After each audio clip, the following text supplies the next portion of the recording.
l'Institut national pour l'équité, l'égalité et l'inclusion des personnes en situation de handicap. L'INEE PSH. Nous travaillons à créer des solidarités pour bâtir des communautés en santé, sécuritaires, égalitaires et inclusives. Les abeilles bourbonnent autour de la ciboulette fleurissante qui pousse dans un jardin. Julie, membre bénévole de l'INEE PSH, récolte la camomille fraîche du jardin sur le toit du Centre Paul Roulante. Bonjour, mon nom est Selma Cuidry. Je suis cofondatrice et directrice de l'Institut national pour l'équité, l'égalité et l'inclusion des personnes en situation de handicap. C'est l'INEE PSH. Selma s'adresse à un groupe de membres de l'INEE PSH dans une salle de conférence aux Bibliothèques et Archives nationales du Québec.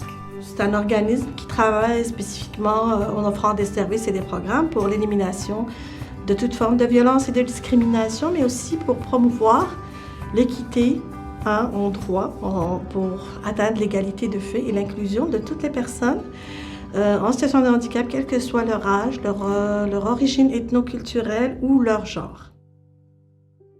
Une porte d'ascenseur s'ouvre. Maude sort au 2e étage du bâtiment du Centre Paul Roulante.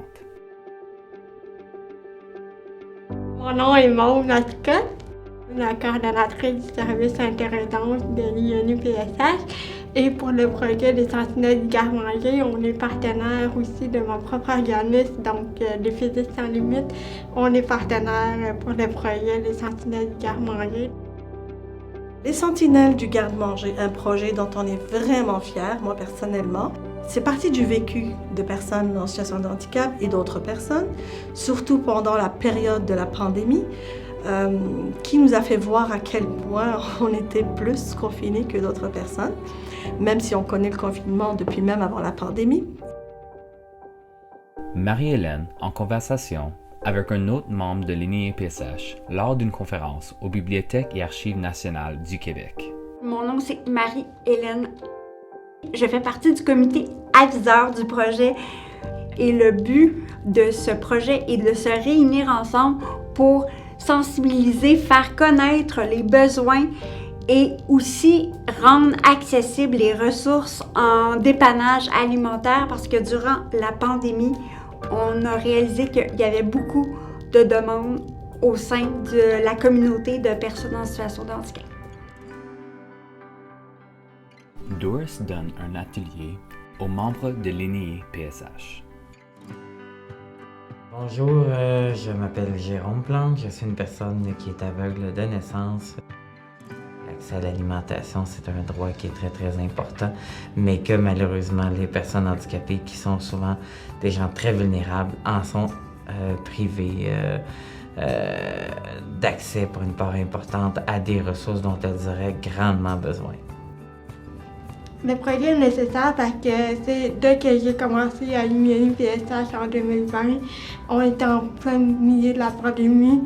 C'est vers la fin de l'été en 2020 et on recevait déjà des appels au service interaidance comme quoi que les personnes en situation de handicap ne trouvaient plus de ressources de banque alimentaire. Jackie marche avec des béquilles dans un espace de bureau. Bonjour, moi je m'appelle Jackie Nakusa. Je suis membre, ça fait comme 4 mois, 5 mois que je travaille avec eux. La sécurité alimentaire, ça revient à cause qu'on a eu des problèmes avec la pandémie. Il y a beaucoup de gens qui ont eu des problèmes, des difficultés pour sortir, pour aller chercher quelque chose à manger. C'était vraiment difficile. Julie monte une rampe pour entrer au Centre Paul Roulante par la porte d'entrée. C'était vraiment d'identifier un petit peu les ressources d'aide alimentaire pour les personnes en situation de vulnérabilité. Que ce soit des personnes handicapées, des personnes aînées, des personnes migrantes, racisées, réfugiées. Alors, c'est l'idée qui a parti les sentinelles du garde-manger. On s'était dit, qu'est-ce qu'on peut faire, nous, en tant que petit organisme, qui recevons ces appels-là? Jackie marche et appuie sur le bouton pour appeler un ascenseur. Puis le but vraiment de ce projet, c'est d'identifier les ressources d'aide alimentaire, d'identifier l'accessibilité et l'adaptation de leur programme, plutôt de leur service. C'est le rendre disponible sur un site Internet, qui est notre site de l'INEI-PSH. Avoir, par exemple, Aliment Access, une porte ouverte, presque ouverte, pas toute, mais presque ouverte, pour dire, écoutez, la grande région de Montréal, il y a des opportunités, il y a des alternatives. Jackie transporte une cruche d'eau vers des pots de fleurs pour arroser des plantes en germination. Donc, on a décidé de faire un partenariat avec Centre Paul Roulant pour justement parler de la sécurité alimentaire et aussi justement de sensibiliser Centre Paul à avoir les personnes en situation de handicap dans leur cuisine et aussi dans les ateliers de ferme urbaine. Bienvenue tout le monde, welcome to the gardens. Moi c'est Magali, je suis la gérante du programme d'agriculture urbaine ici à Centre Paul Roulant. Maud, Julie et Jackie font partie des membres de l'INEI-PSH qui participent à un atelier d'initiation au jardinage avec Magali, aux fermes urbaines sur le toit du Centre Paul Roulante. Je suis en forme. C'est la première fois que je viens ici. Donc, mon nom est Pierre Linet, je suis le directeur général de Centre Paul Roulant. Mon rôle s'articule autour de la supervision des opérations de l'organisme. Centre Paul Roulant est un organisme communautaire qui existe depuis 27 ans, qui a commencé comme une petite popote artisanale qui a progressivement s'est développé en tant que centre agro-éducatif dans lequel on utilise le pouvoir de la nourriture pour rassembler les communautés et les générations. Donc le rôle de Centre Paul Roulant, c'est de faire pousser de la nourriture donc dans une ferme périurbaine, dans des jardins urbains, de transformer la nourriture dans des cuisines communautaires et de la distribuer à travers des paniers de légumes et surtout un service de popote roulante qui est un service de livraison de repas chauds, prêts à consommer à domicile à des personnes qui sont en perte d'autonomie. À Centre Paul Roulant, on fait un effort pour faire en sorte que la personne qui franchit les portes de l'organisme se voit offrir une opportunité de bénévolat qui correspond le plus possible à leurs envies et à leurs besoins.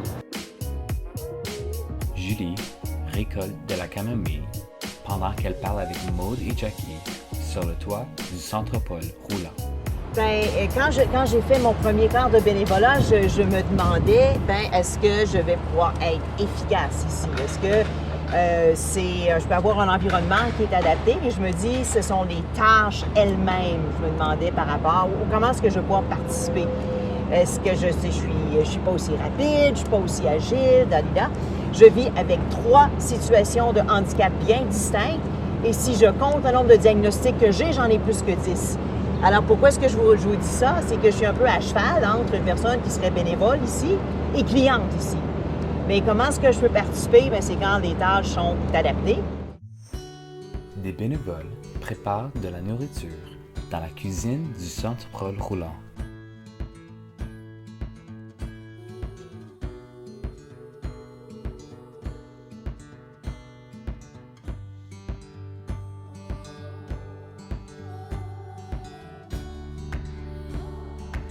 Jackie quitte la porte d'entrée du Centre Paul Roulant. Mais ce qui est beau dans ce projet-là, c'est surtout de voir des personnes en situation de handicap et des alliés participer du début à la fin de ce projet. Depuis la réflexion, la première réflexion, qu'est-ce qu'on fait avec ça? Et même si l'idée était faite, le projet était ficelé, c'est quand on est venu à la mise en œuvre de ce projet, un comité aviseur composé de personnes en situation de handicap. Pensez donc qu'il y avait beaucoup de travail qui a été fait par ce comité, par ces personnes-là. Et c'est ce qui est beau là-dedans et ce qui nous plaît aussi, c'est de les mettre de l'avant et de dire, tenez, voici un ballon, allons jouer ensemble. Qu'est-ce qu'on fait avec ça pour que ça serve toute la communauté? Comment? Ça vient des personnes handicapées, mais c'est pour toute la communauté.